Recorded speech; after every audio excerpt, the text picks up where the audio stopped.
အားလုံးပဲမင်္ဂလာပါအတောင်းအများဆုံးအင်္ဂလိပ်စာ EDN လေ့လာတဲ့သင်ခန်းစာကနေပြန်လည်ကြိုဆိုလိုက်ပါတယ်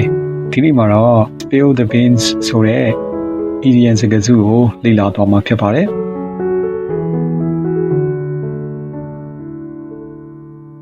Well, time to spill the beans. I'm not going to spill any more beans. All right. Somebody in here got beans. Spill them. Spill the beans, old man. Okay, enough of these riddles! Would you guys spill the beans? Spill the beans!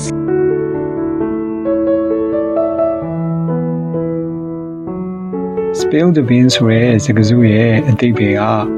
အချိန်မတန်ခင်မှာလျှို့ဝှက်ချက်တစ်ခုဒါမှမဟုတ်ရင်တစ်ခုခုကိုဖွင့်ရပြောဆိုတယ်လို့အတိတ်ပဲရပါတယ်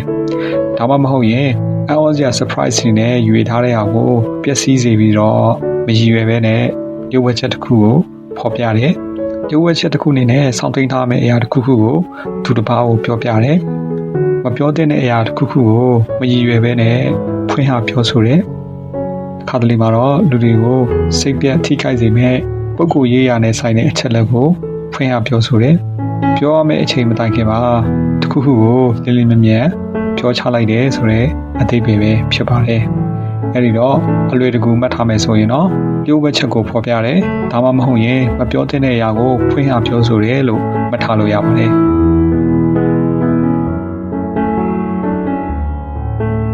spill the beans ကိုအသုံးပြုထားတဲ့စကားပြောအတူတစ်ခုနဲ့ဥပမာတစ်ခုကိုအတူလေ့လာကြည့်လိုက်ရအောင် Can I trust you? ငါနင့်ကိုယုံလို့ရနိုင်မလား Why not?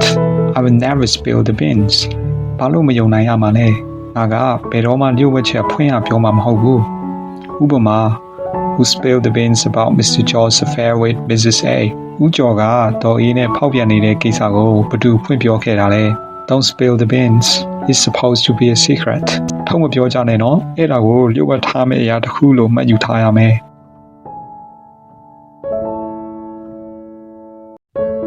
Well, time to spill the beans. I'm not going to spill any more beans. All right. Somebody in here got beans. Spill them. Spill the beans, old man. Okay, enough of these riddles! Would you guys spill the beans? Spill the beans! spill the beans ဆိုတဲ့အသုံးအနှုန်းကတာမန်အဖြစ်အင်္ဂလိပ်လူမျိုးတွေစကားပြောတဲ့အခါမှာတော့ကိုအသုံးများတဲ့စကားစုပဲဖြစ်ပါတယ်အခုချိန်မှာတော့ဗီဒီယိုတချို့မှာပါတဲ့ spill the beans ဆိုတဲ့အသုံးအနှုန်းကိုလည်းကြည့်ရှုပြီးသွားပြီဆိုတော့ဒီအသုံးအနှုန်းကိုကိုယ်တိုင်အသုံးပြုနိုင်တဲ့အထိသိချင်ပေးပါအထူးသဖြင့်စကားပြောတဲ့အခါမှာသုံးပေးရမှာဖြစ်ပါတယ် spill the beans ဆိုတဲ့အသုံးအနှုန်းကကရိယာဖြစ်ပါတယ်ဒီစကားစုကိုအသုံးပြုပြီးတော့ဥပမာစာကြောင်းနှစ်ကြောင်းလုပ်ပေးပါဒီသင်ခန်းစာကိုအားလုံးနားလည်ပြီးတော့သိချင်နိုင်လိမ့်မယ်လို့ပြောလင်ပါတယ်နောက်သင်ခန်းစာမှာပြန်တွေ့ပါမယ်အားလုံးပဲ goodbye ပါ